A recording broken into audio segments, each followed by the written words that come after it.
The JDC wrapped up this weekend. Who came out on top and who took an unflattering fall? Then thousands of people are rescued after unprecedented flooding in Louisiana. WHBF is local for you. This is Local 4 News this morning.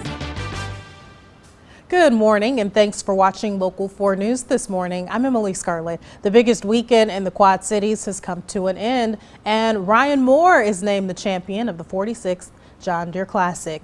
He took home the trophy after finishing at 22 under par.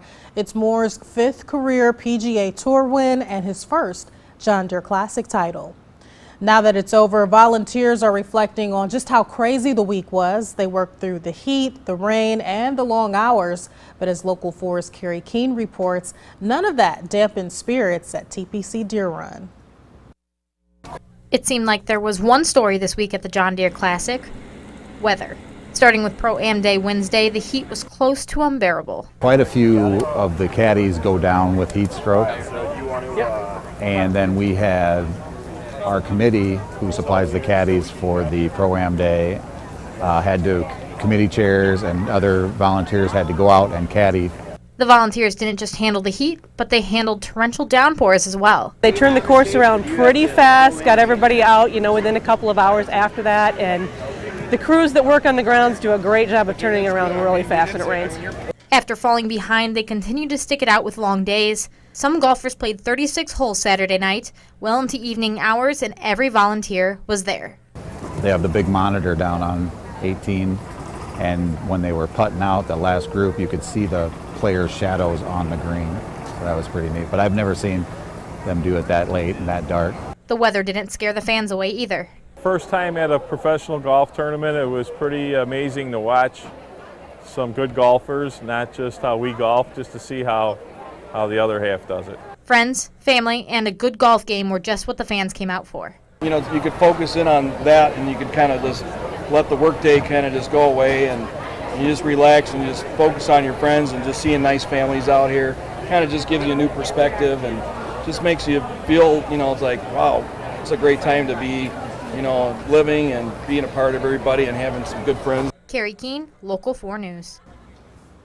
Thank you, Carrie. One of the golfers in the Classic had a run-in with the law this weekend. Robert Allenby, who's here from Australia, was arrested outside Jumer's Casino around 2:30 Saturday morning. He was charged with disorderly conduct and criminal trespassing.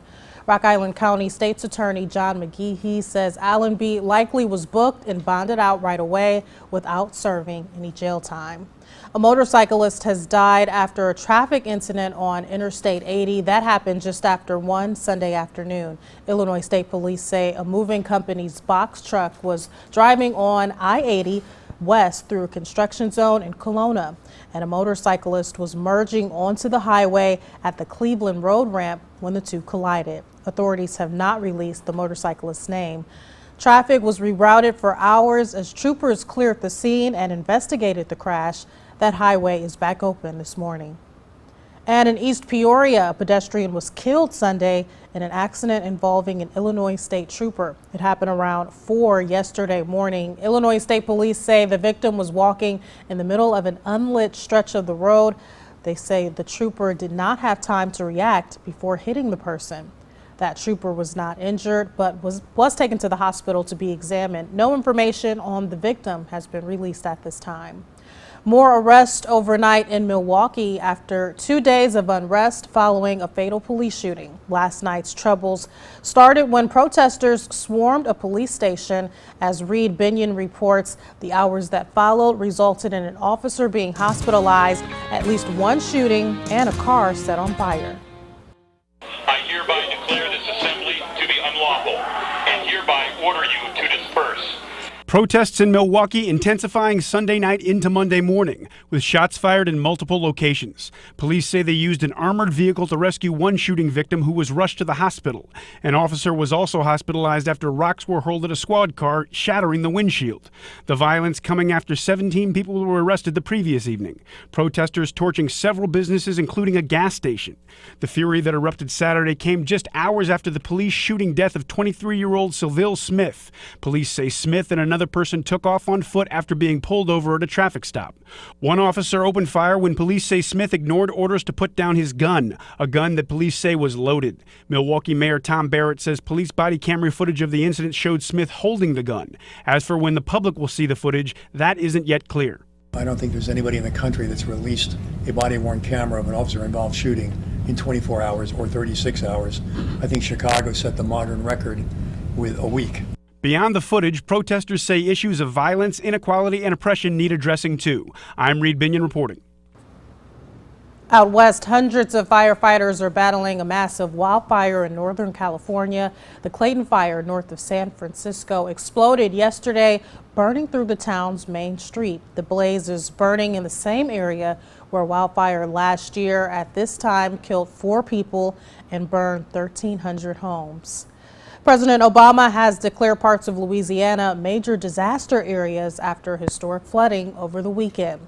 More than 20,000 people had to be rescued from floodwaters. Major highways were shut down, leaving some drivers stranded for more than 24 hours. The problems aren't over yet. More rivers and creeks are expected to burst their banks in the coming days. Checking in with meteorologist Anthony Peoples. Never fun seeing footage like that, and to think that the issues could become even worse in the coming days is just tough to think about. It is tough to think about because, you know, we saw all the footage that came out of Hurricane Katrina about a decade ago. And this is not, you know, this is sort of a tropical system, a lot of tropical moisture involved. But just imagine if full-fledged hurricane season was underway in the Gulf Coast right now. Yeah, just scary to think about that footage almost looking somewhat similar. And you think about thousands of people having to be rescued, just devastating. Yeah, it is a very sad situation. And Emily, believe it or not, the same system that brought all of that heavy rain to Louisiana is bringing all of these clouds to central and southern Illinois. And we are having some rain showers just out of our viewing area, but across central Illinois. So if you are heading to downstate Illinois, you will be running into some rain. Right now, 65 degrees in the Quad Cities. We have a light east wind at 3 miles per hour. And as we go through the day today, overall, we're going to see mostly cloudy skies. The more farther north you live, you might see a little bit more in the way of sunshine or filtered sunshine, but we'll call it mostly cloudy skies in the Quad Cities. But if you live south and east of the Quad Cities, you're going to see cloudy skies today, and showers are likely. Not expecting any severe weather, yet you will be seeing some wet weather today. So we might see a sprinkle or two in and around the Quad Cities. But overall, most of the rain will be south and east of us for today. But we have an interesting weather week coming up. A lot of heat heading our way, but also what could be the coolest air of the summer that might remind you of fall. That's interesting. It's been so hot lately, it's hard to even imagine that. So we'll have to see what you've got coming up later. Yeah, I'll have that 7 and 10 day a little bit later. Thank you, Anthony. Your children's homework could be bad for their backs. The time now is 5:09. Your top health stories are right after the break. Stay with us. You're watching Local 4 News this morning. WHBF is local for you with Emily Scarlett and meteorologist Anthony Peoples. This is Local 4 News this morning in high definition.